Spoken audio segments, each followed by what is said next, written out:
तो भगवान शंकर जी से कहा, महाराज ये बताओ, मैं पृथ्वी पर जा रही हूँ भगीरथ के पुरखों का उद्धार करने के लिए। लोग माघ मेला लगेगा, कुंभ मेला लगेगा, मेरी जलधारा में स्नान करेंगे।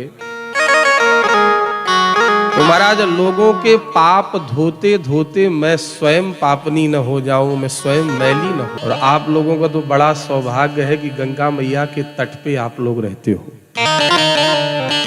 हमारा शास्त्र कहता है गंगा तु दर्शनात् मुक्ति, गंगा मैया के केवल दर्शन से मुक्ति मिल जाती है। गंगा का स्नान आचमन तो बहुत बड़ी बात है।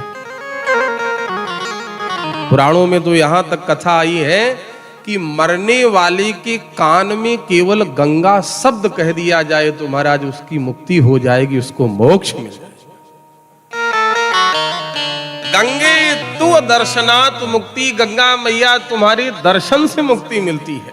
आप भगवान आनंदेश्वर का दर्शन करने जाएं या भगवान द्वारिकाधीश का दर्शन करने जाएं, बहुत ध्यान से सुनना। आप किसी मंदिर में जब दर्शन करने जाएंगे तो मंदिर में दर्शन करने के जाने के पहले आपको शारीरिक पवित्रता अनिवार्य है। स्नान किए हो, स्वच्छ वस्त्र पहने हो।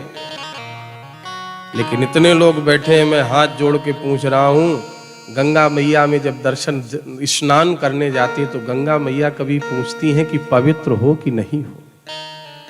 बोलो भाई, किसी से आज तक पूछा हो गंगा जी ने कि तुम पवित्र हो? यद्यप हमारा शास्त्र कहता है किसी भी पवित्र प्राचीन नदी में स्नान करने जाएं तो पहले पवित्र होकर ही जाएं। भगवती भागीरथी गंगा मैया कहती हैं, यदि अपवित्र हो तो पवित्र बना दूंगी, और मेरी गोद में आओगे तो पवित्र हो तो अति पवित्र बना दूंगी। मंदिर में जाने का समय एक निश्चित है। आप 12 बजे के पहले चले गए तो महाराज भगवान का दर्शन हो जाएगा न। पुजारी जी कह देंगे आरती हो गई है, भगवान राजभोग पाके विश्राम कर रहे, 4 बजे मंदिर खुलेगा तब आना। लेकिन प्यारे श्रोताओं, हृदय पे हाथ रख के विचार करना, मंदिर में जाने का समय निश्चित है, लेकिन गंगा जी की जलधारा में जब स्नान करने जाएंगे तो क्या समय निश्चित रहता है? ब्रह्म मुहूर्त से लेके सूर्यास्त तक किसी भी समय आप चले जाओ। और सबसे प्रमुख बात यह है कि मंदिर में केवल वही लोग जा सकते हैं जो जीवित हों, और गंगा मैया तो मुर्दों को भी स्वीकार कर लेती है। आओ तुम्हारा उद्धार। आपसे मैं निवेदन करूं, गंगा, भगवान शंकर ने कहा चिंता मत करो, गंगा जब पृथ्वी पर तुम जाओगी तो तुम कहती हो लोगों के पाप धोते धोते वो पाप मेरे ऊपर आ जाएंगे, तो जाओ गंगा, मैं वरदान देता हूं, मैं शिव हूं।